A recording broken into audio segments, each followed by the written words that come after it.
All right, election night is over, and both the House and the Senate are still up for grabs. House Minority Leader Kevin McCarthy already, though, took a victory lap last night.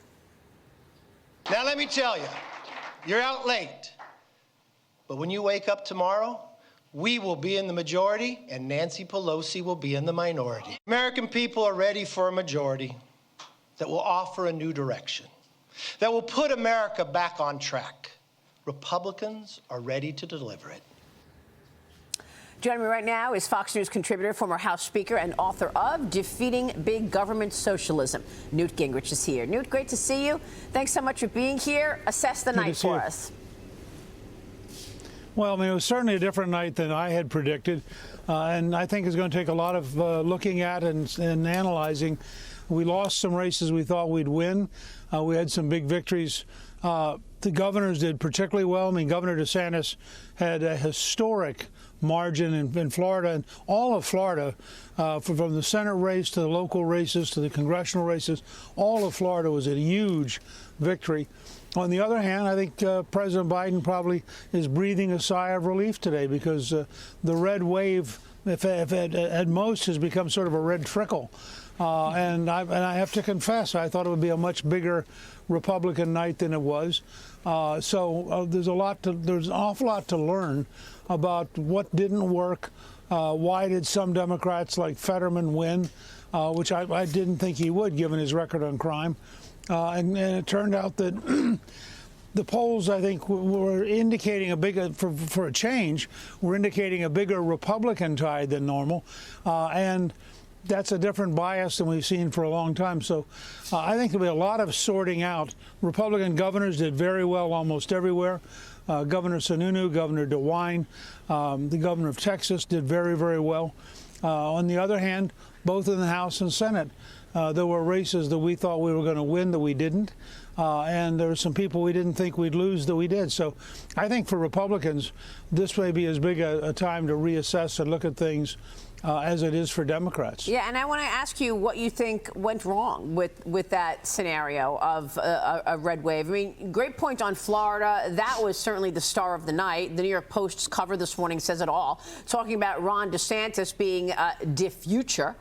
The Wall Street Journal's editorial board this morning also writing, quote, he won by double digits in heavily Hispanic Miami-Dade County, which Joe Biden carried by, what, 85,000 votes, and a statewide Republican had not carried since Jeb Bush won re-election back in 2002. So what does this mean for Ron DeSantis come 2024? And then just go back and tell us what you think went wrong. Well, let me say, first of all, I mean, I think Ron DeSantis got a huge boost and is much more likely to run for president now than we would have guessed. I think President Trump has to be looking at some of this and thinking about it because he worked very hard. You know, he led a huge rally in Miami with Marco Rubio and Rick Scott 2 nights before the election. So he can take some credit, but I think DeSantis is probably the biggest single winner of the night. Definitely. And that means he will overnight be, for everybody who doesn't want President Trump, Ron DeSantis will now become far and away the leading alternative and a superstar.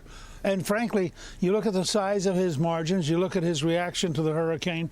As somebody said to me this morning, he just gets things done. And I think that that's a big, big advantage for him.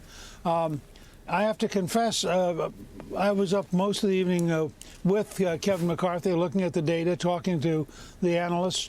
There were a number of places where we thought we would do better than we did.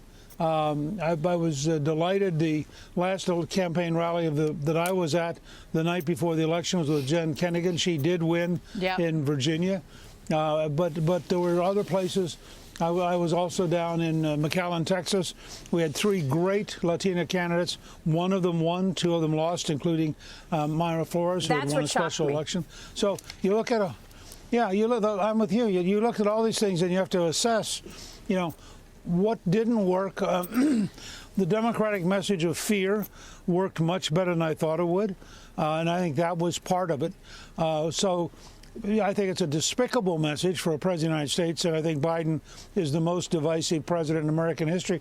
But he and his staff this morning have to be saying, all of those nasty speeches, all of those vicious attacks on Republicans, it worked. Wow. So the Democrats had, let's be honest, they had a much better off-year election than we thought they would.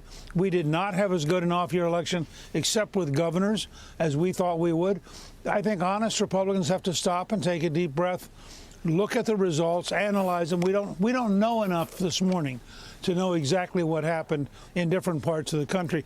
We had a lot of candidates who came very close, and including some incumbents who lost by very narrow margins. That requires rethinking a lot of stuff, both the campaign consulting business, the polling business, and what some of the messages were, and looking carefully at what the Democrats did. They ran a very tough, and you have to admit, very effective campaign of fear. Newt, it's Dagan McDowell. You mentioned Jen Kiggins in Virginia in Congressional District 2, and it was District 7 and District 10 where Abigail Spanberger held her seat as the Democrat in Virginia 7, and then Jennifer Wexton defeated Hung Cao, the Republican candidate there, holding her seat. And it was that trio of races that were so closely watched. So one Republican and two Democrat incumbents hold their seats.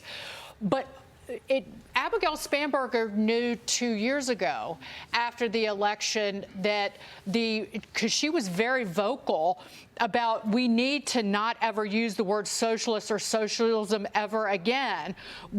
She said, if we are classifying Tuesday as a success, this was 2 years ago, we will get Blinken torn apart in 2022. So some candidates individually, although they had serious Democrat support, knew the message they had to deliver to their constituents. I think that's right, and she did a very good job of survival. What will be interesting is, with Nancy Pelosi retiring, will Spanberger be more vocal in the Congress? I mean, there were a lot of people who were vocal, but then obediently voted with Nancy almost no matter what came up. And they voted for trillions of dollars in spending. They voted for very radical social policies. And frankly, while the policies were unpopular, we were not able to tie them as directly to the candidates as we might have.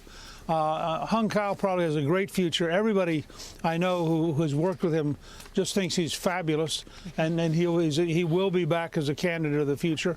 And I think there are a number of places where we had great candidates who came very close to winning, who will probably be back in 2024.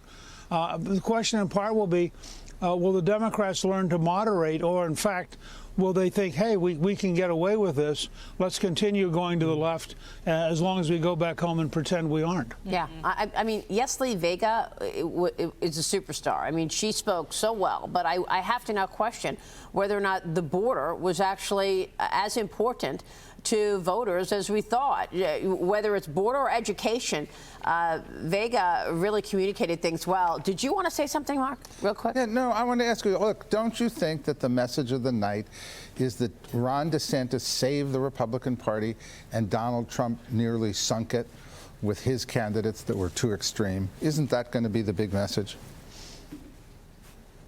Well, I think it's not just Ron DeSantis. I think the message in part is the governors who were actually doing things, look at the size of the margin for Governor Sununu or Governor DeWine or Governor Abbott.